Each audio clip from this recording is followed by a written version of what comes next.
Hello बच्चों, कैसे हैं आप सभी। आशा करते हैं कि आप सभी स्वस्थ होंगे, खुश होंगे, अपना कार्य कर रहे होंगे। चलिए आज हम करेंगे SCERT द्वारा दी गई वर्कशीट दिनांक 24 मार्च 2022 क्रमांक संख्या 53। आज की कार्यपत्रिका कक्षा 5 की है। यहाँ पर A, B, C आपका जो भी सेक्शन हो लिख लीजिएगा। पठन अभियान की वर्कशीट है।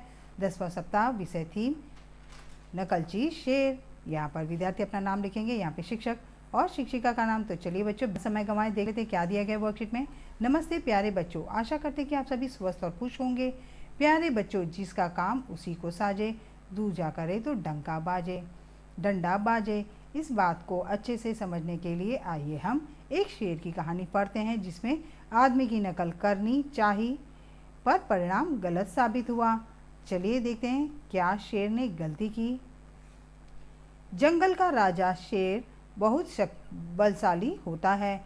एक दिन शहर का राजा जंगल में घूमने गया। शेर ने देखा कि राजा हाथी पर आसन लगाकर बैठा है।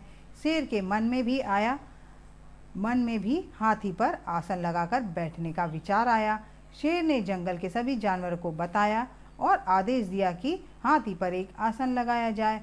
बस फिर क्या था, झट से आसन लग गया।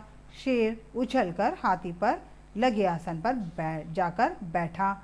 हाथी जैसे ही आगे की ओर चलता है वैसे ही आसन हिल जाता है और शेर नीचे धड़ाम से गिर जाता है। शेर की टांग टूट गई और मन ही मन सोचने लगा, पैदल चलना ही ठीक रहता है। तो देखा ना, शेर ने कितनी बड़ी गलती करी बच्चों। वो शहर के राजा को देखकर हाथी पर बैठने का सोचा और वह गिरा धड़ाम से, उसकी टांग टूट गई।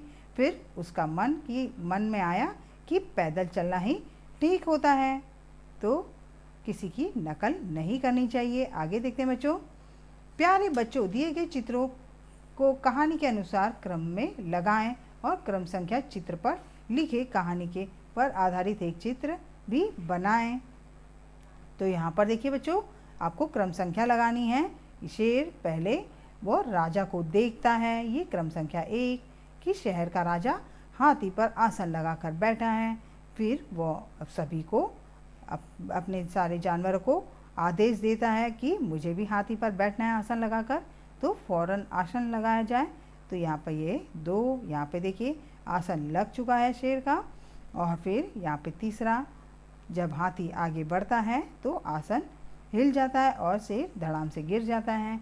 और आगे आप कोई शेर की जैसे टांग टूटी हुई है, तो इस तरह से आप बनाकर बता सकते हैं कि शेर की टांग टूट गई है। तो यहाँ पर वो पट्टी बांधता है और शेर बड़ा दुखी होता है बच्चों।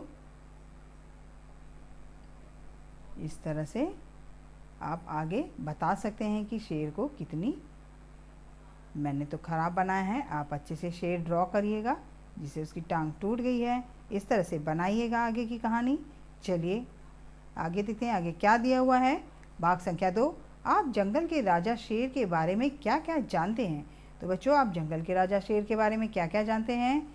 चलिए शेर के बारे में जानते हैं। शेर एक मांसाहारी जानवर है। शेर का जीवन काल 20 वर्ष का होता है।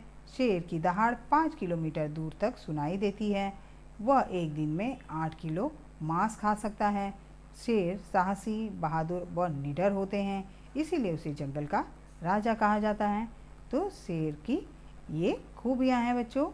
और चलिए आगे देखते हैं भाग संख्या 3, शेर हाथी के ऊपर लगे आसन पर क्यों बैठना चाह रहा था। तो शेर हाथी पे लगे आसन के ऊपर क्यों बैठना चाह रहा था, क्योंकि उसने शहर के राजा को हाथी पर आसन लगाकर बैठा देखा था। उसने लगाकर बैठा था, इसीलिए उसका मन किया कि वो भी हाथी पर आसन लगाकर बैठे। चलिए आगे देखते हैं बच्चों, आगे क्या है। मज़ेदार गतिविधि, क्या आपने सोचा है कि एक राजा को दिन में क्या क्या कार्य करने होते हैं। अपनी कल्पना से राजा की दिनचर्या की सूची बनाएं। तो यहाँ पे बच्चों मैंने सूची बनाई है, राजा को दिन में क्या क्या कार्य करने होते हैं, आप भी इस तरह से बना लीजिएगा। राजा की दिनचर्या, आय व्यय का देखना, नागरिकों से मिलना, क्रय विभाग का निरीक्षण करना, मंत्री से परामर्श करना, गुप्तचरों से मिलना, अपनी प्रजा की रक्षा करना, ये राजा के दिन भर के कार्य होते हैं बच्चों। चलिए आगे देखते हैं आगे क्या है। आओ बातचीत करें। प्यारे बच्चों, साथ दिए गए चित्र को ध्यान से देखिए। आपको क्या लगता है कि चित्र में दिख रहा है लोग एक दूसरे से क्या बातें कर रहे होंगे? अनुमान लगाकर उनके संवाद बातचीत को ऊंची आवाज़ में बोलिए और अपने अध्यापक अध्यापिका को बताएं। यहाँ पे चित्र दिया है बच्चों, इन्हें ध्यान से देखिए। ये बच्चे आपस में क्या बातें कर रहे हैं उनके चित्र को अनुमान लगाकर बोलिए। ये 3 बच्चे हैं। ये पहला वाला कह रहा है मेरी गेंद कहाँ गई, दूसरी कह रही मैं तुम्हारी गेंद देख नहीं पा रही हूँ, और ये लड़का कह रहा है शायद यहाँ पर होगी तुम्हारी गेंद। तो इस तरह से कोई मज़ेदार संवाद बनाकर अपनी कॉपी में लिखिएगा और अपने अध्यापक और अध्यापिका के साथ साझा कीजिए। अभिभावकों के लिए सुझाव है कि बच्चों को समझाएं कि हमें किसी की नकल नहीं करनी चाहिए। आज का कोविड का मैसेज है कि अपने हाथों को साबुन पानी से नियमित रूप से धोएं। नियमित रूप से धोएंगे तो कोरोना भागेगा और हम जीतेंगे। उम्मीद करते हैं कि आपको मेरी वर्कशीट पसंद आई होगी बच्चों। पसंद आई तो लाइक करें, शेयर करें, और मेरे चैनल पर नए हैं तो मेरे चैनल को फटाफट से सब्सक्राइब करें। मिलते हैं अगली वर्कशीट के साथ, तब तक अपना ध्यान रखें, सेफ रहें, बाय बाय।